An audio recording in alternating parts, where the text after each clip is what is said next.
नमस्कार। Question our में आप सभी का बहुत स्वागत है। मैं हूं सचिन वर्मा और आज क्वेश्चन आवर में मैं बात करने वाला हूं महिला आरक्षण बिल पर।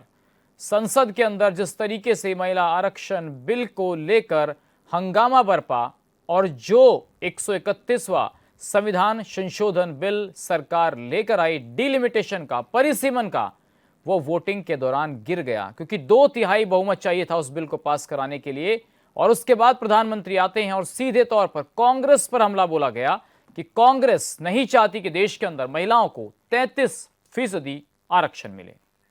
तो महिला आरक्षण बिल पर अब जमकर सियासत हो रही है। उत्तराखंड के अंदर भी अब सवाल जवाब हैं कि भाई लोकसभा सीटें बढ़ेंगी तो कैसे बढ़ेंगी, जनसंख्या के आधार पर बढ़ाओगे तो कैसे बढ़ाओगे, क्षेत्रफल कैसे डिसाइड होगा, इसको लेकर तमाम तरीके की बयानबाजियां हो रही हैं। और एक तरफ मुख्यमंत्री इस बिल को लाकर के जिस तरीके से 2023 में मोदी सरकार ने इसको पास कराया था, लेकिन अब उसकी 2 शर्तें थी, एक जनसंख्या और एक दूसरी परिसीमन। उसके बाद अब ये लटकता हुआ नजर आ रहा है। तो इसको लेकर सियासत भी जमकर हो रही है।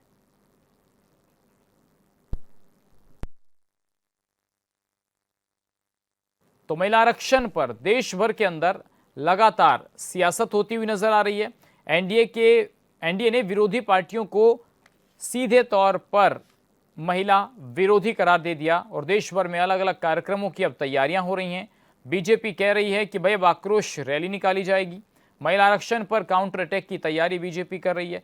पीएम मोदी ने अभी हाल ही में आपने देखा था राष्ट्र के नाम एक संबोधन किया था और उत्तराखंड के अंदर भी अब इसको लेकर सियासी बयानबाजियां शुरू हो गई हैं। विपक्ष को कोसने के लिए राष्ट्र के नाम संबोधन किया गया, ये कांग्रेस का कहना है।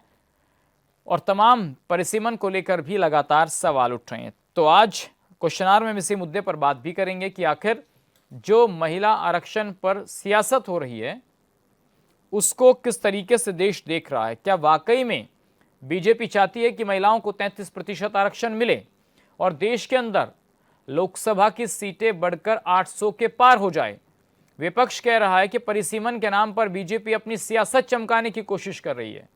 इसके अलावा विपक्ष का यह भी कहना है कि भाई अगर आपको 33% आरक्षण ही देना है तो फिर आप मौजूदा लोकसभा सीटों में से दे दीजिए।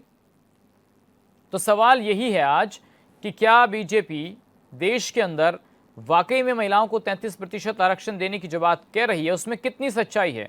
और विपक्ष कहीं ओबीसी के लिए आरक्षण मांग रहा है, कहीं अल्पसंख्यक महिलाओं के लिए, मुस्लिम महिलाओं के लिए आरक्षण मांगा जा रहा है।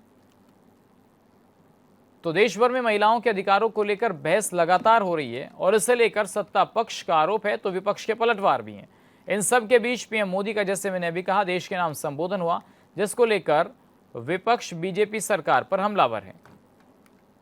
महिला आरक्षण को लेकर पीएम मोदी ने देश को संबोधित किया था जिसमें उन्होंने कांग्रेस सहित विपक्षी पार्टियों पर कई तरीके के गंभीर आरोप लगाए थे। पीएम मोदी के संबोधन पर उत्तराखंड कांग्रेस ने गंभीर सवाल खड़े किए। उत्तराखंड कांग्रेस अध्यक्ष ने सरकार को चुनौती तक भी दे डाली थी। तो ये तमाम सियासत चल रही है इसको लेकर और अब देश में देखना होगा कब तक महिलाओं को उनका अधिकार मिल पाता है। तो मोदी सरकार ने हाल ही में 131वां संविधान संशोधन पेश किया था और उसके माध्यम से 2011 की जनगणना को आधार बनाने का प्रस्ताव भी रखा गया था। सरकार का ये मानना है कि 2011 की जनगणना के आधार बनाने से समय की बचत होगी और 2023 के नारी शक्ति वंदन अधिनियम में शर्त थी कि आरक्षण 2026 के बाद होने वाली पहली जनगणना में ही होना चाहिए। तो ये आज सवाल है कि आखिर किस तरीके से सरकार इसको लागू करेगी, महिलाओं को क्या उनका हक मिलेगा। और 33% आरक्षण होने के बाद आप अंदाज़ा लगाइए कि किसी विधानसभा में मान लीजिए विधानसभा की 100 सीटें हैं तो 100 में से 33% की बात की जाए तो लगभग 30-33 सीटें जो हैं वो महिलाओं के लिए आरक्षित होनी चाहिए बिल के मुताबिक। लेकिन अगर हम विपक्ष की देखें तो विपक्ष कह रहा है कि भाई 500-550 सीटें हैं उसी में से दे दीजिए, जिसको लेकर सरकार और विशेषज्ञों का ये मानना है कि कहीं ना कहीं जो 180 सीटें महिलाओं को दी जाएगी उसमें पुरुषों का अधिकार छिनेगा, ओबीसी का, जनरल का अधिकार छिनेगा और उससे असंतोष पैदा होगा। तो चलिए, बड़ा सवाल यही है कि आखिर महिला आरक्षण बिल पर लगातार सियासत क्यों हो रही है, और महिलाओं को 33% आरक्षण देने की बात पीएम मोदी कर रहे हैं, तो उसमें आखिर रोड़ा कौन बन रहा है। आज मैं इसी पर बात करने वाला हूं। नोएडा से मेरी सहयोगी सीमा चौधरी मेरे साथ जुड़ गई हैं, और कुछ खास मेहमान हमारे साथ लगातार 1 घंटे तक बने रहेंगे। उनका परिचय आपसे करा देता हूं। अनुपंत जी, भाजपा के प्रवक्ता नेता हमारे साथ हैं, बहुत स्वागत अनुज जी आपका। आशीष सैनी जी, वरिष्ठ कांग्रेस नेता हमारे साथ हैं, बहुत स्वागत आशीष जी आपका भी। लक्ष्मी बिष्ट जी, वरिष्ठ पत्रकार मेरे साथ मौजूद है, आपका भी स्वागत लक्ष्मी जी। उमा सिसोदिया जी, आम आदमी पार्टी के पक्ष रखेंगे, आपका भी बहुत स्वागत। तो आशीष सैनी जी, 2023 में जो कानून बन गया और अब बात आ गई 2026 की, 2/3 बहुमत चाहिए 131वें संविधान संशोधन को पास करने के लिए, लेकिन वो बिल गिर जाता है। आप क्या मांग कर रहे हैं, और ऐसी मांग जो महिलाओं को आरक्षण न दे पा रही हो, उसमें रोड़ा क्या कांग्रेस बन रही है? देखिए, मीडिया में लगातार जो चर्चाएं चल रही हैं जी और भारतीय जनता पार्टी के लोग जो बार बार बात कह रहे हैं, जो बिल 2023 में पूर्ण बहुमत के साथ 400 से अधिक वोटों के मुकाबले में मात्र 2 वोट थी, जी और वो बिल्कुल एब्सोल्यूट मेजोरिटी के साथ पास हो गया 2023 में। तो अब हम कब कह रहे हैं कि उस बिल को आप लागू मत करो? उस वक्त 2 राइडर लगाने का काम भी इसी सरकार ने चोरी चुपके से किया था कि हम जनगणना कराएंगे और हम परिसीमन करेंगे। तो ये नहीं लगने चाहिए थे। वक्त आ आशीष गया, जी, मैं वहीं जनगणना से का बात भी करता हूं, वक्त जैसे समाप्त जैसे हो आप गया। बात कर रहे हैं, एक एक सर एक एक चीजों को समझ लेंगे ना। जो 2 राइडर आप कह रहे हैं वो नहीं लगने चाहिए थे? नहीं, हम लगने चाहिए या नहीं लगने चाहिए, लेकिन उस समय 2023 में जब कानून पास हो गया, कांग्रेस ने समर्थन दिया, सभी दलों ने समर्थन दिया, तो सरकार को उस वक्त 2 राइडर लगाकर इसको लंबित नहीं करना चाहिए था, नंबर 1। नंबर 2, अब 2026 में जब आप इसे लेकर आ रहे हैं, तो आप फिर इसमें दोबारा से यानी सर, इसमें जब 3 राइडर लगा था तो अलग-अलग क्या वोटिंग कांग्रेस हुई ने है। इसका विरोध किया तो था उस समय? आशीष जी, तब विरोध किया 2 था क्या? वोटिंग पर सहमति थी। एक वोटिंग पर इन्होंने परिसीमन का टांग अड़ाई, हमने उस पर इनकार कर दिया। सीधी सी बात है। अब ये बार बार प्रधानमंत्री भी झूठ बोल रहे हैं, इनके प्रवक्ता भी झूठ बोल रहे हैं। मुझे ये मालूम नहीं कि झूठ बोलने का कारण क्या नहीं है। तो आशीष जी, क्या शर्त है कांग्रेस की कि ये बिल पास हो जाए और लागू भी हो जाए 2029 के लोकसभा चुनाव में? क्या शर्तें हैं सर आपकी? हम बिल्कुल आपके सवाल का मैं जवाब देना चाहता हूँ। हम चाहते हैं इसी वक्त, इसी सेकंड में ये तत्काल 2023 का कानून लागू हो, और जो भी चुनाव असेंबली के हो या लोकसभा के हो, उस पर वो लागू किया जाए। सर, शर्तें तो बता दो, वो तो मैं समझ में आ गया। तो सब कह रहे हैं कि हाँ लागू होना हम चाहिए। तो बिना शर्त कह रहे हैं सर। अच्छा, कोई बिना शर्त शर्त? नहीं है। तो फिर मान सिर्फ लीजिए महिला 2 आरक्षण शर्तें हैं लागू किया सरकार जाए, की। बात खत्म। सरकार की शर्तें जो हैं वो मान लीजिए ना, भाई डिलिमिटेशन हो जाएगा नहीं, और सेंसस हो सर, जाए। सेंसस में भी हो तो जातिगत जनगणना की बात हो रही है। सचिन जी, मैं वही बात आपकी कह रहा हूँ। सरकार तो भ्रष्टाचार करने के लिए कह रही है, हम तो भ्रष्टाचार नहीं कर सकते। सरकार तो उन राज्यों का गला घोटने को तैयार बैठी है जिन्होंने जिन्होंने जनसंख्या पर भी नियंत्रण रखा, अपनी आमदनी को बढ़ाने का काम किया, टैक्स ज्यादा देने का काम किया, उस पर भी तैयार है। हम उस शोषण में अच्छा आशीष जी, अगर सांसदों की संख्या 550 से बढ़कर 800 के ऊपर होती है तो आपको दिक्कत हो रही है? नहीं, मेरी तरफ से तो 2000 कर दीजिए, मेरा भी नंबर आ जाएगा सर, इतना ही है। लेकिन तो सर आपका नंबर आ जाएगा, इसीलिए तो बीजेपी काम कर रही है। अब आप सोच ही नहीं रहे कि आपका नंबर आए। नहीं, मैं चाहता हूँ कि मेरा नंबर लाने के चक्कर में सरकार कोई अन्याय का काम ना करे। डिलिमिटेशन सर आपको जानकारी होगी, जब आशीष सैनी जी आप ये बात कह सकते हैं तो राहुल जी को सब जा रहे होंगे नेता बोलने, भैया आप रोड़ा क्यों अटका रहे हो? 20 लाख की लोकसभा, औसतन एक लोकसभा पर आशीष जी 18 लाख वोटर हैं। अगर आप जाएंगे तो शायद 7-8 लाख की एक लोकसभा बन जाएगी। तो आपके रुड़की क्षेत्र में हो सकता है 2 लोकसभा आ जाए क्षेत्र में, क्योंकि सारा तो जनसंख्या के आधार पर होगा, तो प्लेन में जनसंख्या ज्यादा है। नहीं, ये सब कुछ होने के बावजूद भी हम ये चाहते हैं कि वर्तमान 543 में से ही 180 सांसद महिला सांसद बन जाए। अच्छा, अब आए ना आप बात पर। अब मैं यही पूछना चाह रहा था आशीष जी आपसे, मैं यही पूछना चाह रहा था। आप कहते हैं कि 2000 हो जाए मेरी तरफ से, मैं यही पूछ रहा हूं कि आप 545 में से चाहते हैं क्या 33% मिल जाए? करने पर उतारू है। इन्हें 850 सांसद इसलिए चाहिए ताकि हिंदी बेल्ट से ये पूर्ण बहुमत लेकर, और जो राज्य, चलिए आपको तो बीजेपी का डर सता रहा है। सीमा, आप कुछ पूछना चाहती हैं? बिल्कुल बिल्कुल, क्योंकि यहाँ पर कांग्रेस प्रवक्ता बार बार कह रहे हैं दक्षिण और यहाँ पर नॉर्थ और साउथ का वो करते नजर आ रहे हैं कि बीजेपी इसकी राजनीति कर रही है। अब ऐसे में भाजपा नेता जरूर देते हैं, इस पर जरूर निगाहें टिकी रही है। अनुपंत जी क्या कहेंगे अब इस पर आप? मुझे तो क्या लगता है कि वाकई में आप पहले लोग राजनीति कर रहे हैं या फिर महिला आरक्षण ही महत्वपूर्ण मुद्दा है लेकिन विपक्ष पर साजिश का इल्जाम भी आप बार बार लगा रहे हैं? नहीं, मुझे लगता है कि पहले जो हमारे बाकी विपक्ष से भी हैं, आम आदमी पार्टी से भी हैं, उनसे भी पॉइंट्स ले ली जाए ताकि मैं एक ही साथ इन सब का जो है इन सबके सवालों का जवाब दे दूं। नहीं, आप एक एक करके जवाब दीजिए। अब एक एक करके जवाब देने में तो कांग्रेस का जवाब आप नहीं, हमें बहुत काफी टाइम बैठना है, आप तब तक उनकी बात का कांग्रेस का दे दीजिए। देखिए कांग्रेस की जो सबसे पहली बात मैं शुरू करता हूं, पहले गणेश गोदियाल जी से शुरू करता हूं, उसके बाद मैं सैनी साहब पे आऊंगा। बड़ी चीजें इन्होंने बोल दी हैं। गोदियाल साहब कह रहे हैं कि इन्होंने अपनी पूरी प्रेस वार्ता में सबसे महत्वपूर्ण बात जो करी है वो करी है कि पीएम ने अपना समय लेते हुए पहली बार ऐसा कुछ हुआ है कि लैश आउट किया है जी कांग्रेस में। और साहब आप इंदिरा गांधी का समय भूल गए क्या? 1975 के आसपास में हमारी अग्रज बैठी हैं यहाँ पर, हमारी जर्नलिस्ट सीनियर्स हैं, वो बताएंगे कि लोकदल और उनके अलाइज के साथ में क्या होता था, अपने भाषणों में वो क्या कहते थे, इंटरव्यूज में क्या कहते थे, है ना? वो पीएम सीट्स में था। अच्छा, हारने के बाद की तो बात अलग है, मैं हारने से पहले की बात कर रहा हूँ। तो क्या है कि आप नई हिस्ट्री हर दिन हर समय में नहीं बना सकते।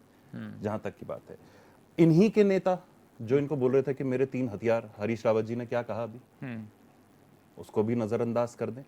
अगर हम उसको भी नजरअंदाज कर देते हैं या उसको अगर हम रख लेते हैं, फिर तो ये प्रेस कॉन्फ्रेंस जो इन्होंने करी थी वो पूरी की पूरी वैसे ही बेमानी हो जाती है। परंतु अगर उसको नजरअंदाज करते हैं तो इसमें क्या महत्वपूर्ण कहा उन्होंने? अध्यक्ष हैं वो इसके। क्या उन्होंने साउथ की जो हुआ पार्लियामेंट में, जो ऑब्जेक्शन के जो रीजंस दिए गए, क्या उसके विषय में उन्होंने बोला? नहीं बोला। आशीष सैनी जी ने बोला। परंतु आशीष सैनी जी ने क्या बोला? उन्होंने कहा कि जो 2023 में पास हो चुका बिल उसको लागू कर देने। अप्रैल 16 को कुछ हुआ ना? क्या हुआ अप्रैल 16 को? वो जो 2023 का बिल था उसका कुछ तो हुआ ना अप्रैल 16 को। हाँ, और शायद जब किताब खोलेंगे तो उसमें उनको मिल जाएगा, या उसके जब न्यूज आर्टिकल्स खोलेंगे तो उनको पता चल जाएगा उसमें। तो उनके सवाल का जवाब तो उन्हीं के सवाल में है। थोड़ा मुझे लगता है कि जब भी हम इस तरह के किसी मंच पे आए तो वो सारी चीजें हम एक तरह से हम संजो कर आए। अब बात क्या हुई? We can not make the arguments given by Mr. Venugopal go in vain. Mr. Venugopal ने क्या कहा?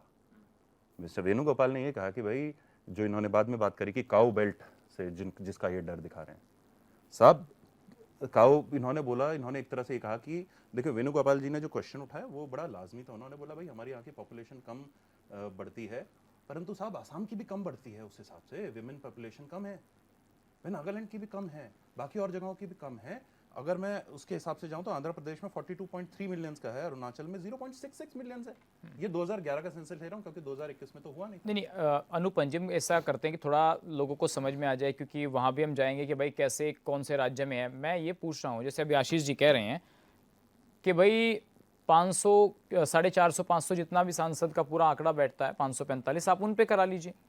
नहीं, वही तो मैं बोल रहा हूँ। अप्रैल 16 को क्या हुआ ना, 33% जो इसमें सामने रखी गई वो इसीलिए तो रखी गई। अब आप एक बात देखिए, आप कह रहे हैं हमने कहा 33% विमेन का इसमें रिजर्वेशन होना चाहिए। किस वजह से कहा गया? मैं उसी आपकी बात में ना, किस वजह से कहा गया? इस वजह से कहा गया कि एक पर्टिकुलर क्षेत्र, एक पर्टिकुलर जो हमारा 50% जो हमारी आबादी है उसकी वॉइस अनहर्ड हो रही थी, शायद इसीलिए कहा गया होगा। ये बात सही है, यही कहा गया ना। अब ये बताइए मुझे कि जो बाकी के 50%, क्या हम सिर्फ मैन और वुमेन में ही उसको बाइफरकेट करके रखते हैं? देखिए, विपक्ष ये कह रहा है अनुपंत जी कि भाई अगर आपको आरक्षण ही देना है अनुपंत जी तो 545 में से दे दीजिए ना। उसमें दिक्कत क्या है? उसमें दिक्कत क्या है? अगर 545 में रिक्वायरमेंट है भाई साहब, अगर क्या रिक्वायरमेंट है? आप 33 हाँ, मैं वही बोल रहा हूँ, इसलिए थोड़ा सा शांत बैठना पड़ता है मुझे इस सवाल का जवाब सुनने के लिए। 543 आप बोल रहे हैं कि हम 800 क्यों कर दें? हमने तो 800 इसीलिए बोला था कि नंबर ऑफ रिप्रेजेंटेटिव्स, अब केवल यही नहीं, नंबर ऑफ रिप्रेजेंटेटिव्स पूरे देश में वैसे भी पॉपुलेशन के हिसाब से अब हमें ज्यादा चाहिए। सर वो तो एक टेक्निकल चीज होगी कि भाई हाँ, यही गलत है। आप बार पॉपुलेशन देखिए आजादी के टाइम पे 3 से 4 लाख वोटर था सर। एक मिनट, आज 18 लाख वोटर है, आज 18 लाख वोटर पर लोकसभा पे। ये बात ठीक है कि भाई जनसंख्या बढ़ रही है तो परिसीमन होना चाहिए। 50 साल में नहीं हुआ साहब डिलिमिटेशन। सर वो तो टाइम पे ऐसा तो नहीं है कि बीजेपी लाई है, ऐसा तो नहीं है ना। समय समय पर अलग अलग डीएम के भी लाए थे, अलग अलग। हाँ, मुझे एक बात बताइए, अब अगर इस टाइम पे बीजेपी, मैं कह रहा हूँ सरकार अगर ला रही है डिलिमिटेशन बिल, पहले एक बात तो इससे अगर आप ये बोल रहे हैं कि पहले भी बीजेपी आई थी और उसने डिलिमिटेशन नहीं करा, इसका मतलब रिक्वायरमेंट थी ना। सर वो रोक भी तो आप ही के टाइम पर लगी थी सर, 2000 वही एक तो बोल दो रहा में। हूँ, रिक्वायरमेंट है ना, कर रहे हैं ना। अगर मैं समझ लीजिए मैं बहुत बुरा भी हूँ, परंतु अगर मैं अपनी गलती सुधार रहा हूँ तो हो रही है। उसमें किसी को परेशानी होनी आरक्षण को चाहिए। लेकर के जब बात हो रही है तो 2023 में जब विपक्ष ने इसका विरोध नहीं किया, उसके बाद अब जा करके जब आप एकदम से कहिए परिसीमन की बात कर रहे हैं, विपक्ष के द्वारा बार बार यही कहना है कि हम महिला आरक्षण का विरोध कर रहे हैं, हम परिसीमन का विरोध करें, तो जरा उसको Yes, क्लियर ma'am. करिए ना आप ये लोग। मैं वही बोल रहा हूँ उसको ना, क्यों नहीं क्लियर मैं वही क्लियर कर रहा हूँ। देखिए आप समझिए, जो पार्लियामेंट में ऑपोजिशन ने अपनी स्पीच में बोला, आप उसको मानेंगे या जो अभी बाद में वो पलट के मान रहे हो उसको मानेंगे? पहली बात ये, जो पार्लियामेंट में कहा गया उसको हम मान सकते हैं, उसको हम ग्राउंड रियलिटी ले सकते हैं। उसमें उन्होंने ये बोला है कि साहब हमारे यहाँ पर पॉपुलेशन उतना नहीं बढ़ा है, ये ही बोला गया है वहां पर, इसके अलावा कुछ नहीं बोला गया है। और उन्होंने उसके बाद में एक चीज और बोली थी, वेणुगोपाल ने, उन्होंने बोला था कि भाई अगर ऐसा है तो 50-50% कर दीजिए, जिस पर अमित शाह जी ने बोला था ना 1 घंटे के लिए आप रोक दीजिए। हाँ मैं समझ गया, और मैंने क्या सुना हुआ था। उसमें? तो ऑपोजिशन का जो बेसिक आंकड़े तो भी तय कर ही नहीं सकते ना, क्योंकि परिसीमन कोई सरकार थोड़ी करेगी। मैडम, मैं आंकड़े तय करने की बात भी नहीं कर रहा हूँ, मैं तो आपकी बात कह रहा हूँ। मैं तो ये कह रहा हूँ कि ऑपोजिशन ने पार्लियामेंट, आशीष भाई मैं अपने समय में बोल लेता हूँ ना, फिर आप बोल लीजिएगा। मैं ये कह रहा हूँ नहीं कि आप simple बोल बात- नहीं पा रहे ना, आप बात ही नहीं रख पा रहे हैं। अच्छा मैं नहीं रख आप- पा रहा हूँ आप तो मैं जितनी- कोई नहीं, मैं अपनी जितनी बेवकूफी, सजा रहे हैं, मैं आप अपनी उसके बात पे बेवकूफी, नहीं आ रहे। अरे मैं साहब मैं बता अपनी सकता हूँ बेवकूफी क्यों मान के क्या चल रहा हूँ कारण इधर, है। पर मैं ये नंबर कह रहा एक हूँ, सुनिए, अरे साहब मैं जब आपकी क्यों सुनूं 2023 ना? में सभी अरे आप तो दलों अपने ने वेणुगोपाल एक साहब साथ की नहीं सुन सहमति रहे, दी, आप अपने हरीश तब रावत उस जी की नहीं वक्त सुन रहे, मैं आपने आपकी कहा कैसे नहीं सुनूं नहीं यार दादा? हम तब देंगे जब हम जनगणना अब यार कराएंगे, देखो क्योंकि सचिन भाई, ओबीसी या तो आरक्षण आप की सर एक ऐसा ऐसा ब्रेक पर जाने से पहले कि कॉमेंट आप बताइए उमा जी, क्या दिक्कत आ रही है? महिला हैं आप भी, और अगर सीटें बढ़ेंगी तो कहीं उमा जी का भी नंबर आ जाएगा। आशीष जी तो कह रहे हैं भाई मैं तो चाहता हूँ बढ़ जाए अंदर खाने। सचिन जी, सबसे पहले तो महिलाओं को कमजोर मानकर ये कहना कि इनका नंबर आ जाएगा या आशीष जी का नंबर आ जाएगा, सबसे पहले तो मैं कहती, मैं मानती हूँ कि ठीक है महिलाएं हिंदुस्तान में जो हमारा सामाजिक परिप्रेक्ष्य है उसमें कमजोर हैं, लेकिन सिर्फ आरक्षण देकर आप उनको मजबूत नहीं बना सकते। मेरे सामने कांग्रेस भी बैठी है, मेरे सामने बीजेपी भी बैठी है, और आज मैं आपके मजबूती का मंच आधार के क्या है माध्यम फिर? से मैं अपनी पार्टी को भी कहना चाहती हूँ, अगर वाकई में आप लोग महिलाओं आर्थिक के आरक्षण, हितैषी हैं, राजनीतिक आरक्षण, इन्हीं से तो सचिन मजबूती जी, होगी। अगर वाकई में आप लोग महिलाओं के हितैषी हैं, मैं आम आदमी पार्टी के नेताओं को भी कहती हूँ, बीजेपी को भी कह रही हूँ, मैं कांग्रेस को भी कह रही हूँ, अगर आप लोग वाकई में हितैषी हैं तो आप आज ही आने वाले हर चुनाव में 50% आरक्षण महिलाओं को क्यों नहीं दे देते कि हमारी पार्टी देगी, संसद में बिल पास हो या ना हो, आप क्यों नहीं दे देते? उमा जी, तीनों अब पार्टियों जितना को मैं मिल बोलती रहा है उस पर तो विरोध हो रहा है। सचिन जी, 50% पे सचिन कैसे जी, काम चलेगा? सचिन जी, वही ले लो जो मिल रहा है। सचिन जी सुनिए, सिर्फ और सिर्फ ये एक कवायद है कि सीटें बढ़ा दो और महिलाओं को आरक्षण दे दो। मैं ये कहती हूँ अगर आप आरक्षण देना चाहते हैं जो मौजूदा सीटें हैं उसमें दे दीजिए, उमा और जी हर एक पार्टी मिनट, अपनी उमा जी एक मिनट, उमा जी 545 लोकसभा के सांसद हैं, 200 महिलाएं आ जाएंगी वहां, तो क्या दिक्कत क्या होगी? आप तो स्वागत करना चाहिए आप लोगों को तो कि बहुत अच्छा काम सरकार कर रही है। बिल्कुल, मैं कह रही हूँ 543 सीटें हैं उसमें से आप दे दीजिए। भाई एक बात बताइए, उत्तराखंड की बात हो रही है, 70 सीटें हैं, अगर 105 हो गई तो उमा जी आपको तो विधानसभा का टिकट मिल जाएगा हमारी पार्टी से। सचिन जी मैं ये कह रही हूँ 70 सीटें हैं, कांग्रेस बोलेगी हम 35 महिलाओं को टिकट देंगे, बीजेपी बोले हम 35 महिलाओं को टिकट देंगे, आरक्षण की बात ही नहीं आती है। इस ब्रेक के बाद में एक अगर- नोटिफिकेशन अगर आप लोग- उसके ऊपर भी हम बात कर लें, क्योंि इन सारे के जो सवाल है ना मैं समझ नहीं पा रहा हूं। सर मैं सवाल करूंगा, मेरी सहयोगी सवाल करेगी तभी हम समझ पाएंगे। नोटिफिकेशन ही देख लो ना, देखिए, हम उसके एक-एक बाद कर- आगे के सवाल अगर आप करो। लोग- एक-एक करके सवाल करेंगे तो तो समझ अभी में आएगा। 543 के ऊपर मेरा लागू ठीक है, है। जल्दी बोलिए उमा जी। बाकी में आप लोग महिलाओं को मजबूत करना चाहते हैं, कोई भी पार्टी, मैंने तीनों पार्टियों के बारे में बोला, मैंने अपनी पार्टी पर भी उंगली उठाई है, वाकई मजबूत करना चाहते हैं तो आप रिएक्शन ले लेते हैं। ठीक है, लक्ष्मी जी, आप लक्ष्मी जी क्या कहती हैं जरा इस विषय पर भी जान लेते हैं। पॉलिटिकल पार्टीज अपनी अपनी बातें जरूर करती नजर आ रही हैं, लेकिन लक्ष्मी जी जरा जाइएगा। जी सीमा, देखिए ऐसा होता है कि पहले का टाइम और अब के टाइम में देखो डिफरेंट आती हैं। बहुत चीज़ें ऐसी है जो समय के अनुसार हमें डिमांड होती है हमारी, और चाहिए भी होता है हमें, तो उस हिसाब से अगर परिसीमन भी अगर आज की रिक्वायरमेंट है, और मैं समझती हूँ कि गवर्नमेंट इसको लाने की तैयारी भी कर रही थी कि जो बीजेपी वो कांग्रेस कह रही हैं, तो उसमें भी देखिए बुराई कोई नहीं थी, क्योंकि बुराई क्यों नहीं थी, ऑटोमेटिकली होना वो महिलाओं के लिए ही था। अगर पब्लिक के 545 पर भी हो तो भी सही है। बिल्कुल, अगला क्योंकि आप ये देखिए ना, संख्या के हिसाब से अभी अगर हम देखें तो पहले के परिवेश में और आज के संख्या को देखें तो उसमें जमीन आसमान का अंतर है। तो उस हिसाब से भी मैं अगर इस चीज को समझती हूँ तो देखिए ये बिल अगर अपोजिशन भी वाले इसको पारित कर देते तो इसमें ऑटोमेटिकली उनकी पार्टी की महिलाओं का भी और बीजेपी की और अन्य पार्टियों की भी जो और महिलाएं वैसे भी थी तो उनको उनका भी फायदा जरूर होता। ठीक है उमा जी, जैसे अभी लक्ष्मी जी कह रही हैं कि भाई 543 पर अगर बात हो जाए तो दिक्कत नहीं होनी चाहिए। तो लक्ष्मी जी, आपने कहा कि भाई अगर उस पर भी हो जाए तो दिक्कत नहीं है, लेकिन अगर बढ़ जाती हैं सीटें तो और फायदा नहीं होगा मैं महिलाओं वही का? कह रही हूँ कि बढ़ जाती है तो अगर अपोजिशन भी इस बिल को पास कर देता और सीटें बढ़ जाती तो महिलाओं के ही अच्छा फायदे की लक्ष्मी थी। जी, एक बात बताइए, सदन में खड़े होकर के जब अखिलेश यादव और उनके भाई सांसद धर्मेंद्र यादव ये कह रहे हैं मुसलमान महिलाओं को भी आरक्षण दे दीजिए, तो ये देखिए- कौन सा देखिए- न्याय हो गया? देखिए, ये तो नहीं, रोड अटकाने बिल्कुल, वाली रोड- बात हो रोड गई। अटकाने संविधान वाली में बात कहाँ थी। लिखा है धर्म क्या आधार पर बिल्कुल, आरक्षण दो? अगर महिलाओं की सीट बढ़ती है तो ऐसा कहीं नहीं लिखा है कि वो मुस्लिम महिलाओं के लिए नहीं होंगी, नहीं, ओबीसी के लिए भी ओबीसी कहीं के लिए भी कहीं नहीं। हाँ। वही मैं कहना चाह रही हूँ कि ऐसा नहीं है उसमें कि सिर्फ वो पर्टिकुलर किसी महिला किसी जात या किसी बिरादरी की महिलाओं के लिए होगी, ऐसा नहीं है। महिलाओं के लिए वो आरक्षण विधेयक के लिए करे, लेकिन उसमें अगर किसी भी पार्टी की महिलाएं हो तो फायदा सबको ही होना अच्छा था। लक्ष्मी जी, एक बात बताइए, जब चलिए मैं एक छोटा सा ब्रेक यहाँ पर ले रहा हूँ, ब्रेक के बाद जब लौटेंगे तो उस पर चर्चा और ज्यादा प्रमुखता से इस बात को लेकर होगी कि सरकार कह रही है कि भाई 800 के आसपास सांसद हो जाएंगे। दूसरा, ओबीसी और मुस्लिम महिलाओं के लिए आरक्षण मांगना, क्या ये भी इसमें एक रोड अटकाने वाली बात है? छोटा सा ब्रेक, तुरंत लौट रहे हैं।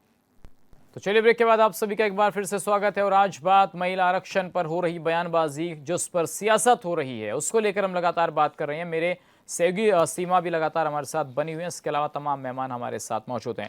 आशीष सैनी जी, अभी अनुपम जी को आपने सुना, उमा जी को सुना, लक्ष्मी जी को सुना, तो आप कुछ बीच में कहना भी चाह रहे थे, और मैं ये भी पूछूंगा सर, अभी आपने थोड़ी देर पहले कहा था कि भाई मेरी तरफ से तो 2000 हो जाए मैं तो खुश हूं, फिर आपने कहा कि नहीं भाई 545 पर ही करा दीजिए। आशीष जी, तो और अब समस्याएं क्या आ रही हैं? अगर परिसीमन हो रहा है सर, दिक्कत है क्या? देखिए, परिसीमन में जो सबसे बड़ी आपत्ति ये है कि जिन राज्यों ने जनसंख्या को कम रखा, जिन राज्यों ने टैक्स देने में अपना पूरा सहयोग रखा, जिन लोगों ने योजनाओं के लिए बजट को सबसे अधिक कम डिमांड रखी है, उनको उसी आधार पर ही उनके परिसीमन को दृष्टिकोण में रखना चाहिए। बिल्कुल सीधी सी बात है कि जिन राज्यों ने जनसंख्या नियंत्रण रखी, शिक्षा के क्षेत्र में आगे बढ़े और डिसिप्लिन से लेकर तमाम चीजों में अपने आप तो को सर ठीक वहां रखा है। सीटें नहीं बढ़ेंगी? आशीष जी, आप कह रहे हैं वहां सीटें बढ़ेंगी नहीं? नहीं, सीटों का जो अनुपात है वो राज्य के अनुसार उसी अनुपात में राज्यवार बढ़ना चाहिए। सर बढ़ेगा ना, 50% के हिसाब से बढ़ेगा। तो जनसंख्या जैसे मैंने अभी नागालैंड का उन्होंने बिल्कुल, और उदाहरण सचिन दिया। हाँ, ये भी हमें समझना नागालैंड एक अलग होगा। राज्य है। आशीष जी, नागालैंड जरा का ये भी क्षेत्रफल बताइएगा, बहुत जो बड़ा है। स्थिति अभी होगी वही स्थिति अगर सीट आंकड़े बढ़ते हैं वही स्थिति होंगी, तो जबरदस्ती की इस तरह से पूरा का पूरा सिनेरियो ऐसा क्यों बनाना कि किसी के साथ गलत होने वाला है, किसी राज्य के साथ गलत होने वाला, या सरकार की कमी आपको लग रही है तो उससे उजागर करें?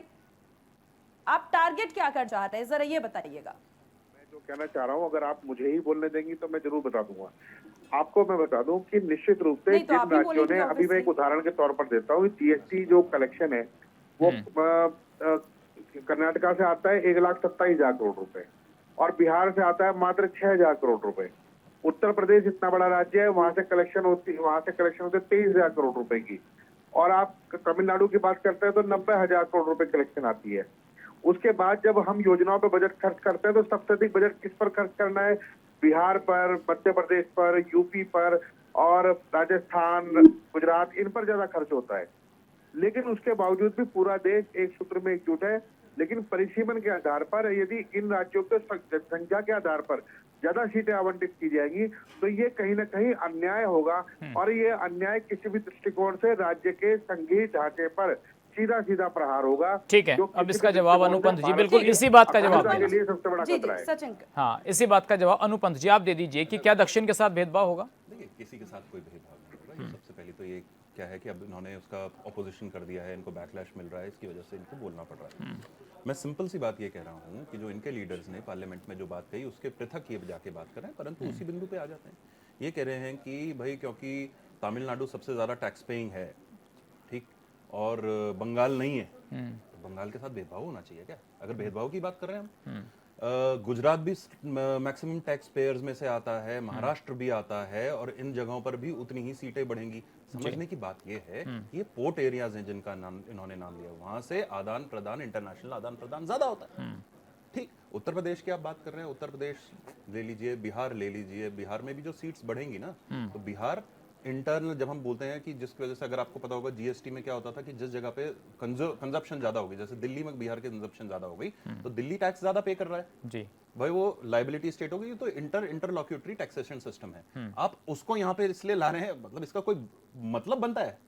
मेरे यहाँ का क्षेत्रफल ज्यादा है, यूपी का क्षेत्रफल ज्यादा हो गया, उत्तराखंड का क्षेत्रफल ज्यादा हो गया, तो वहां पर उसके साथ में भेदभाव तो ये दूसरी तरफ हो गया।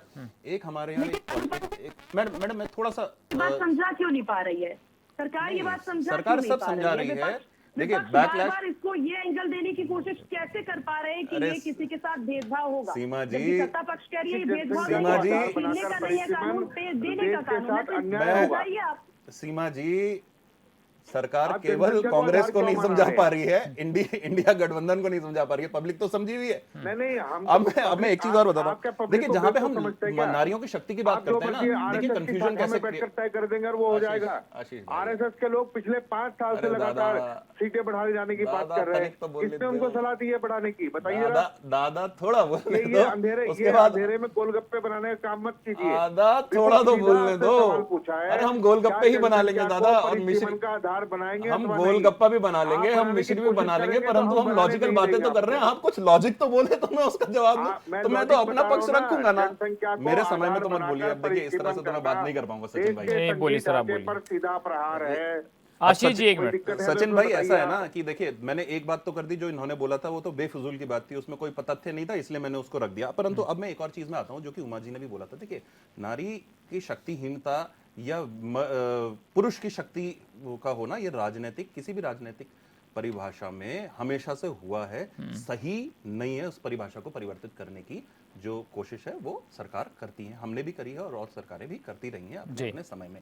परंतु क्यों उसकी जरूरत है? एक अनिरुद्ध सुंदरयाल जी हैं, काफी बड़े वकील साहब हैं, हमारे अग्रज भी, मेरे मतलब मेरे पिताजी के मित्र थे। उन्होंने एक बात बोली, मेरे को बड़ी अजीब सी लगी, मैं आप लोगों के सामने शेयर कर रहा हूँ, मैं बता रहा हूँ किस तरीके से गलत फहमियां होती हैं। उन्होंने एक दिन मुझे बोला, उन्होंने कहा देखो कि ऐसा है कि, मैंने कहा उनकी बेटी, मैंने उनको बोला कि ये नौकरी क्यों नहीं करी? कहती जब शादी करेगी तो उसका पति डिसाइड कर लेगा कि इसको करनी है नहीं करनी, मैं नहीं करने दे रहा। मैंने कहा क्यों? मेरे लिए बड़ी दर्द की बात थी, बड़ा प्रॉब्लम की बात थी। दादा प्लीज, दादा हुआ ना अनुपम जी सर, अब एक मिनट सर, देखिए थोड़ा आशीष भाई मैं जरा ना, आशीष भाई यार बीच में, देखिए मैं अपना पॉइंट रख लूं। आशीष भाई जरा आप बताइएगा, जिस तरीके से विपक्ष यहाँ पर प्रतिक्रियाएं देते नजर आ रहे हैं, विपक्ष के द्वारा जो बातें कही जा रही है कि महिला आरक्षण नहीं दिया, आरक्षण नहीं दिया जा रहा है, सरकार का मकसद कुछ और है। क्या वाकई में एक महीने के नाते आपको यही लग रहा है? देखिए सीमा जी, 2000 ये सही है? सीमा जी देखिए 2023 में जब ये बिल लेकर आए तो 400 से ज़्यादा वोटों के साथ ये बिल जो है वो जीत गए, मतलब हो गया कि पास हो गया। आज भी विपक्ष इसी बात को कह रहा है, आज भी मैं इसी बात को कह रही हूँ कि आप जो 543 सीटें हैं आप उस पर आरक्षण लागू कर दीजिए, और सरकार और जो राजनीतिक पार्टियां हैं वो अपनी पार्टी में खुद ही आरक्षण लागू कर दीजिए कि भाई बिल चाहे पास हो नहीं हो लेकिन हम जरूर देंगे। जब आप गला फाड़ फाड़ कर संसद में कहते हैं हम महिलाओं के हितैषी हैं, हम महिलाओं के हितैषी हैं, नार्यस्तु पूज्यन्ते दमन्ते देवता, बड़ी बड़ी बातें महिलाओं को लेकर होती है, तो फिर आरक्षण की बात अगर कोई बिल लाया जाता है तो अकेला बस वही बिल तो नहीं आता, उसके साथ अगर परिसीमन की बात हो रही है, जनगणना की बात हो रही है, तो क्या समस्या है? अगर इसके साथ महिलाओं को उनका हक मिलता है तो समस्या क्या है? देखिए मैं वही कह रही हूँ, महिलाओं को अगर आप वाकई में हक देना चाहते तो आज इसी समय आप आरक्षण लागू कर दीजिए ना सीटों पर। आप सीट बढ़ाने की बात और 5 साल बाद कर लीजिएगा, ढंग से सीट बढ़ा लीजिएगा, सारे विपक्ष को एक साथ लेके ठीक है। ये देखिए मैं जितना समझ पा रहा हूँ, आरक्षण लागू कर दीजिए। एक मिनट लक्ष्मी जी, मैं आपसे पूछना चाहता हूँ, सरकार जिद पर अड़ी है, जो कह रहा है विपक्ष का नेता भाई अभी लागू कर दीजिए, आज से लागू कर दीजिए, 1 मिनट में लागू हो जाना चाहिए, ये तो सब कह रहे हैं। क्या लक्ष्मी जी इसके पीछे अगर सच्चाई में जाएं, क्या कांग्रेस इसके लिए तैयार होगी कि वो अपने सांसदों का विरोध झेल पाएंगे? अखिलेश यादव हो, राहुल गांधी हो, भाई अगर एक मिनट सुन लीजिए, एक बात सचिन जी क्लियर, लक्ष्मी जी थोड़ी ना बताएंगे इसमें, हम कह रहे हैं हमारी अरे सर कोई नेता नाराज नहीं है। अच्छा एक मिनट आशीष जी मेरा सवाल तो पूरा हो जाने दीजिए सर। एक मिनट आशीष जी, कह रहा हूँ आपने कांग्रेस की बात को रखा। नहीं सर मैं आपसे, अच्छा एक मिनट आशीष जी मेरा सवाल तो पूरा हो जाने दीजिए सर, मेरा सवाल तो पूरा हो जाने दीजिए। हमारे यहाँ कोई आपत्ति नहीं है, कोई नाराज नहीं है। अच्छा मेरी बात, मैं लक्ष्मी जी से पूछ रहा हूँ, फिर आप जो वो बोलेंगी तो उस पर आप जो अपना बयान देना वो आप दे लीजिए। तो लक्ष्मी जी मैं पूछ रहा हूँ कि भाई आपने 180 सीटें महिलाओं को दे दी 545 में से। अब नुकसान बीजेपी को थोड़ी ना होगा, नुकसान तो भाई समाजवादी को भी होगा, कांग्रेस को भी होगा। क्या ये राजनीतिक दल इस विरोध को झेलने के लिए तैयार हैं? क्योंकि सांसद तो उनके भी बोलेंगे, अखिलेश यादव को भी बोलेंगे, राहुल गांधी को भी, सीटें तो उनकी भी कम होंगी, उनके नेताओं को भी प्रतिनिधित्व कम मिलेगा, पुरुषों का प्रतिनिधित्व जो है वो कम होगा। तो ये क्या एक सिर्फ पॉलिटिकल बयान है कि नहीं कर दो हम तैयार हैं? दिक्कत क्या है सचिन, देखिए गलती उनकी भी नहीं है, एक्चुअली वो विपक्ष में बैठे हैं, तो विपक्षियों का एक मेन मुद्दा होता है कि सरकार को कैसे भी ना करे, कैसे पता है उन्हें कि होने वाला नहीं है, मांग लो, ऐसी चीज मांग रहे हैं जो हो ही नहीं सकती। इसको रोक लो, कोई अच्छा काम हो रहा होगा तो विपक्षी बोलेंगे ही बोलेंगे, ये उनका जन्म सिद्ध अधिकार है विपक्ष का, ये कोई बड़ी बात नहीं है। आप सुनिए, नहीं मेरी बात सुनिए आप, मैं जवाब तो सुन लिए, जवाब तो सुन लिए ना, जब अरे भाई साहब जवाब तो सुन लीजिए, नहीं जवाब तो सुन लिए। आपको क्या लगता है, नहीं क्या आपके कांग्रेस की महिलाओं के लिए नहीं, कांग्रेस को छोड़ के सिर्फ बीजेपी अपने महिलाओं के लिए ये पारित करा रही थी। सर राहुल गांधी अपनी सीट छोड़ देंगे क्या? सचिन आप एक चीज बताइए, नहीं ये जो भी विधेयक आएगा वो सिर्फ बीजेपी की महिलाओं के लिए होगा क्या? आशीष जी अगर फायदा होता है तो वो तो सबके लिए होगा। आपकी पार्टी के अंदर भी सांसद 20-20 साल से जमे बैठे हैं, साउथ से भी आते हैं, और डिमांड अगर होती है, परिसीमन की डिमांड है, नहीं सर मैं पूछ रहा हूँ वो सीटें छोड़ देंगे क्या? सर वो अपनी सीटें छोड़ देंगे क्या? प्रधानमंत्री जी हमारे, अरे भाई प्रधानमंत्री जी फार्मूला तय कर ले। सचिन भाई आपके शो के हिसाब से मैं ये बोल रहा हूँ, जो आशीष सैनी साहब नहीं पढ़ रहे हैं, जो बाकी के लोग नहीं पढ़ रहे हैं, ये गलती आपकी है या मेरी है? गजट नोटिफिकेशन आपने नहीं पढ़ा, अभी तक मैं शांति से इसलिए बैठा हुआ था, मैंने कहा चलो इस बात को नहीं निकालते, लेकिन मेरे बड़े भैया मैं इनसे बड़ी ईमानदारी से पूछना चाहता हूँ, गजट नोटिफिकेशन बिल 124 ऑफ 2023 आपने पढ़ा कि नहीं पढ़ा, मुझे ये बता दीजिए दादा। अरे बड़े भाई साहब लागू कर दिया उन लोगों ने, आप उसको मानने के लिए तैयार नहीं है यार, कैसी बातें करते हैं आप? 2003 कुछ भी अच्छी चीज हो रही होगी और मैं बता दूं आपको, साहब एक बात बता दूं मैं आपको, आप लोगों ने इसलिए नहीं करा क्योंकि आप लोगों के यहाँ से गुंडागर्दी है, आप लोगों के यहाँ एक आयाम है, आप लोगों के यहाँ 4 से 5 लोग तय करते हैं कि भैया हमारे, वो नहीं चाहते कि उनके घर की महिलाएं नेता बने, नेतृत्व में आए। अच्छा एक मिनट सर, आप लोगों के घरों में इस तरीके के नेता हैं जो चाहते नहीं है उनके घरों की लेडीज जो है नेतृत्व में। और मैं एक बात बता दूं और आपको, इसके अलावा ये सरकार कोई काम नहीं कर रही। हाँ ठीक है, हम नहीं कर रहे काम, पर बिल के ऊपर आप बोलने के लिए आपके पास ताकत नहीं है, आपको यही नहीं पता। आशीष जी जरा एक सर, ऐसे तो समझ में नहीं आएगी बात। बिल जो पारित हुआ था उसमें नोटिफिकेशन आ गया, आपको पता था? एक मिनट सर, एक मिनट आशीष जी मैं ये पूछ रहा हूँ, आशीष जी मैं ये आपसे सर एक मिनट, आप लोग कह रहे हैं कि भाई साउथ का रिप्रेजेंटेशन कम हो जाएगा। अरे मैं ये बात कर रहा हूँ सर, एक मिनट मैं जरा, देखिए आप उनको ऐसे तो डिबेट में मैं कैसे बता सकता हूँ? आशीष जी मेरा सवाल तो सुन लीजिए। आशीष जी ये लोग क्यों? अरे मैं ये पूछ रहा हूं, सर आप मुझे सुनकर जवाब नोटिफिकेशन पढ़ा कि ये ऑलरेडी लागू हो चुका है? सर मुझे सुनकर ये पढ़ा आपने कि नहीं पढ़ा? अरे आपके नोटिफिकेशन कौन पढ़ेगा? सरकार के नोटिफिकेशन। यही समस्या है कि कांग्रेस किसी सुनने को तैयार ही नहीं है। मैंने एक चीज बोली ना अनु जी, मैंने एक चीज बोली, वो कह रहे हैं गैजेट नोटिफिकेशन कौन पढ़ेगा भाई? सिर्फ विरोध करना है, वो सिर्फ विरोध करना, यही रीजन बोला था मैंने, विरोध करना है। उनका काम भी नहीं है वो पढ़ने का। एक मिनट सर, एक मिनट। अरे आशीष जी मैं सर मैं आपसे आशीष जी प्रसिद्ध प्रभु मनमोहन 8:30 बजे आकर 29 मिनट के भाषण में सैकड़ों बार कांग्रेस का नाम ले रहा है। अरे भाई कांग्रेस से इतना दोष है तो आप छोड़कर हट जाइए ना, हम चला लेंगे देश। हमने महिलाओं को इससे पहले भी पंचायत चुनाव में आरक्षण साहब आपको तो पाकिस्तान भी दे रहा। सर वो तो कह दिया उन्होंने कि बाल सफेद हो जाएंगे, इधर नहीं आओगे, अमित शाह ने कह दिया। मणिशंकर अय्यर साहब, आपके तो मणिशंकर अय्यर साहब ने आप ही के प्रवक्ता के ऊपर इल्जाम लगा दिया, क्या बात कर रहे हैं? अपनी पार्टी तो चला नहीं पा रहे, देश चलाएंगे। आप बताइए आपने क्यों उनको सिर पर लेकर घूम रहे हैं? कौन हम कहाँ चला रहे हैं? मैं तो कह रहा हूँ आपके तो लोग आपको गलियां रहे हैं। आशीष जी मैं सर कुछ मैं आंकड़े उनके सामने रखना चाहता हूँ। आशीष जी एक मिनट सर, मेरे आंकड़े सर आपको कमी करना पड़ेगा। अरे सर हमारे भी सर थोड़ा सुन लीजिए। आशीष जी आप अच्छे प्रवक्ता हैं, ये बताइए सर, आप कह रहे हैं कि भाई साउथ में सीटें कम हो जाएगी। सर दक्षिण भारतीय राज्यों की कुल जो सीटें अभी मौजूदा है आशीष जी 129 है, और इसके बाद सीटें हो जाएंगी 195। अगर मैं सर आपको राज्यवार बताऊं तो तमिलनाडु में 39 से हो जाएंगी 59, कर्नाटक 28 से 42, केरल 20 से 30, आंध्र प्रदेश 25 to 38 और तेलंगाना 17 to 26। तो सर ये आंकड़ा 129 से 195 जा रहा है और परसेंटेज 24% बैठती है। तो सर इसमें दिक्कत कहाँ घट रहा है आंकड़ा?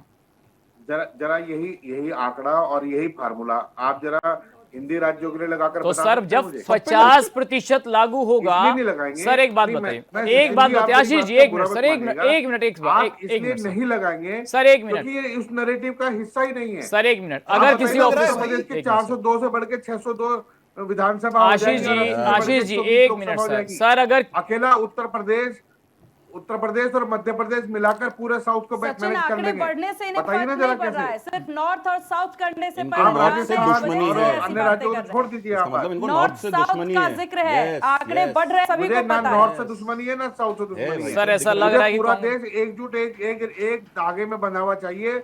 आपके सचिन जी, अगर परिसीमन के मुझे- नाटक मेरे से में सवाल पूछा गया आप तो अपनी मुझे उसका सीट समय बढ़ाने मिलना के चाहिए, मुझे चक्कर ऐसा में आप लगता जिस है। तरह से देश के साथ गद्दारी करने का काम कर रहे हैं, देश के साथ धोखा कर रहे हैं, देशद्रोह कर रहे हैं, ये किसी भी कीमत पर स्वीकार नहीं होगा। बात खत्म।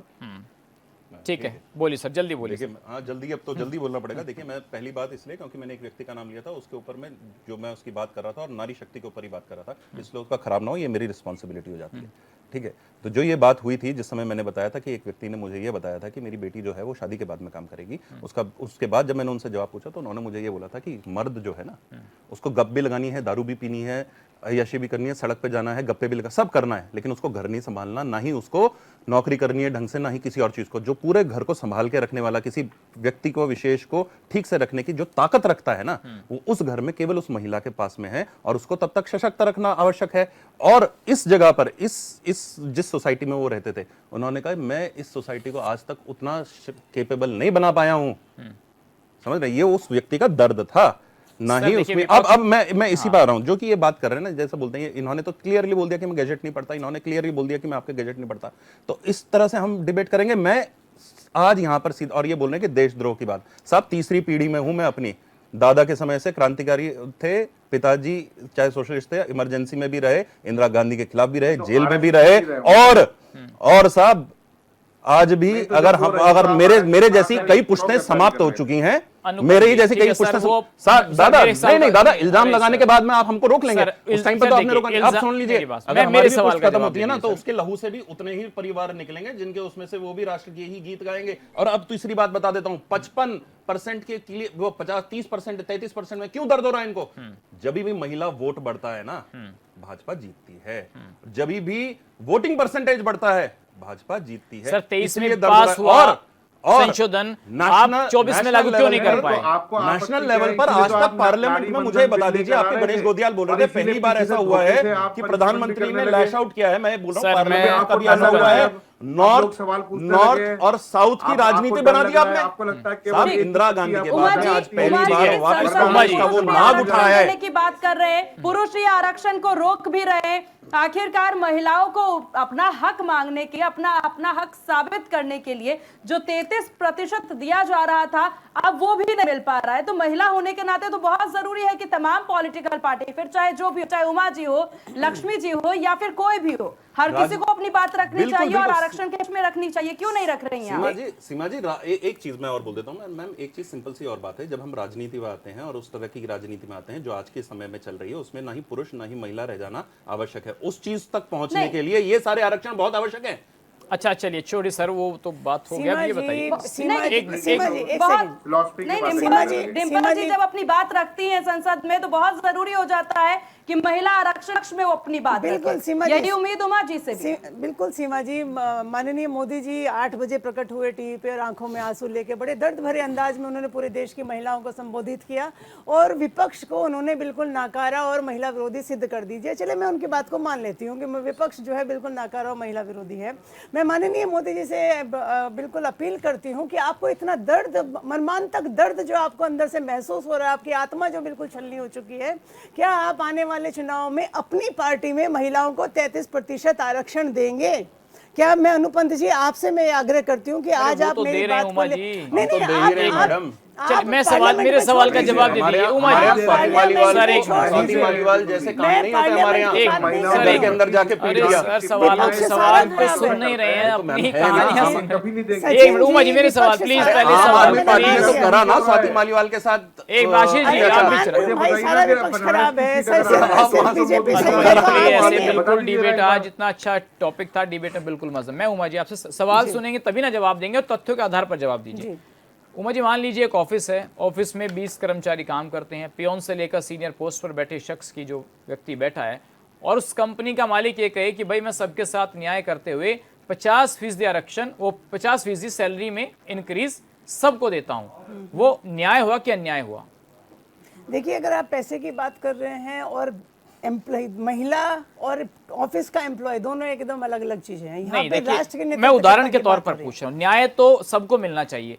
एक पियन है और एक सीनियर मोस्ट पोस्ट पर बैठा व्यक्ति है, और उस कंपनी का मालिक ये कहे कि मैं चाहता हूँ कि सबको। आरक्षण का विरोध किसी ने नहीं किया सचिन जी। सचिन जी, डिबेट मैं यहाँ जवाब पर है देना कि हम चाहूंगा। लोग कुमार जी, आरक्षण अगर का आप विरोध मुझे नहीं अपना कर रहे समय देने हैं। हम लोग ये कह रहे हैं कि आप सबकी सैलरी जी। बढ़ाना चाहते हो तो आज ही बढ़ा दीजिए ना, दिक्कत कहाँ हाँ, आती चलिए है? आप बता दीजिए सर, आप कुछ कहना चाह रहे हैं? सचिन जी, मैं आप ये बता नहीं देता कहेंगे ना हूँ, कि पहले मैं आप यहाँ पर अगर भीड़ इसी इकट्ठी करूंगा फार्मूले फिर सबकी को सैलरी बढ़ाऊंगा। अपने ऑफिस में फॉलो करेंगे आप तो सबसे पहले अपने जब ऑफिस में हर follow साल कीजिए। आप 50% बढ़ाते रहेंगे तो एक वक्त आएगा कि सबसे नीचे कम सैलरी पाने वाला आदमी और सबसे अधिक सैलरी पाने वाले आदमी में अंतर बहुत अधिक बढ़ जाएगा। ये स्टैटिक्स है। स्टैटिक्स को जब आप पढ़ेंगे तो समझेंगे कि एक फार्मूले को सब पर लागू कर देना उचित नहीं है। तो सर आप चाहते हैं कि सबकी पियोन को भी तनख्वाहें उतनी बढ़ाइए, सैलरी अलग-अलग मिले दरों में बढ़ाइए। जितनी एक जो पियोन की बड़े सैलरी है पोस्ट वो पर बैठे कम दर व्यक्ति में को बढ़ेगी, मिले? क्या योग्यता और के जो आधार पर GM सैलरी की नहीं सैलरी बढ़ती है है वो क्या? तेजी से बढ़ेगी। बहुत ज्यादा अंतर नहीं होना बहुत चाहिए बड़ा सचिन अंतर आ जी। जाएगा दोनों में। बहुत अंतर नहीं यही होना अंतर को चाहिए। तो हम कह रहे हैं कि आप परिसीमन में यदि परसेंटेज का फार्मूला अपनाने का काम करेंगे तो ये गलत लक्ष्मी जी, होगा। आप बोलिए। जो राज्य है, राज्य की देखिए, अपनी चलिए मौलिकता लक्ष्मी, को ये बनाते ये हुए भी एक आप रिएक्शन ले सीटें लेते हैं बढ़ाने का सचिन। काम लक्ष्मी कीजिए। जी ये उसके काफी बात- अनुपात देर से में बोलना चाह रही है। ये बात जो है ये जो अनुपात आधी रहेगा वही आबादी रहना चाहिए। के लिए हो रही है, ये समझना होगा। ये बात जो है आधी आबादी की तरफ से आ रही है। और आप ये समझिए कि आज के युग में और पहले जो महिलाएं घर के अंदर रहती, चूल्हा चौका करती थी, आज उनमें बहुत क्रांति आई है। आप ये लोग क्यों नहीं समझ पा रहे हैं? क्योंकि इससे कितना फायदा होगा ये नहीं देख रहे हैं। जो महिलाएं पहले घर से घर तक सीमित थी, वो आज हर क्षेत्र में आ रही हैं भाई। आप समझिए, इंडिपेंडेंट अगर वो बाहर, इंडिपेंडेंट अगर वो उनको सीट मिलती है, उनको सीट मिलती है तो क्यों नहीं? महिलाएं नहीं है। नहीं तो आप लोग क्यों विरोध कर रहे हैं भाई? तो नहीं तो क्यों विरोध कर रहे हैं जब सीटें मिल रही हैं? देखिए, नहीं तो परिसीमन बात उमा जी बात परिसीमन की हो रही है, बात परिसीमन की हो रही है। लेकिन देखिए, कुछ ना कुछ एक ही चीज से नहीं होता है ना। अगर सरकार को ये लग रहा है कि भाई परिसीमन भी हो रहा है, उसके आधार पे हो, बल्कि मोदी क्या जी को दिक्कत कहना है? चाहिए अरे कि मैं अपनी सीट अपनी वही तो पार्टी की महिलाओं के लिए छोड़ रहा हूँ। नहीं तो वही तो कह रही हूँ, तो इसमें भला तो सबका ही होगा ना। अच्छा आशीष जी, ये बताइए, ही होना है आशीष जी, भाई, ये क्यों क्या नहीं समझ रहे? ओबीसी को अलग से आरक्षण देना चाहिए इसमें?